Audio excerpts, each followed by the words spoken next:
If your Samsung mobile phone is running One UI 7 and you are seeing ads on the home screen, then this video is for you.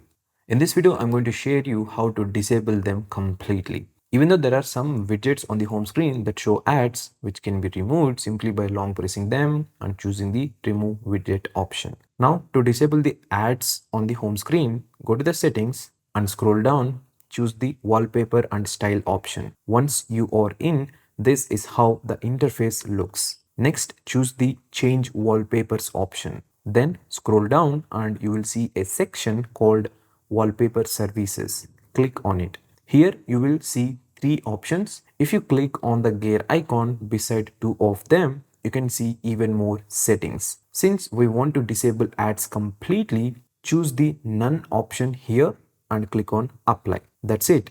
Now if you check, you won't get any ads on the lock screen of your Samsung mobile phone. Don't forget to like this video so that it reaches more users who want this feature, and you can also share it with people who need it. I have also enabled super thanks for this video. If you are interested, you can support me there as well. Thanks for watching and I'll see you again in the next video.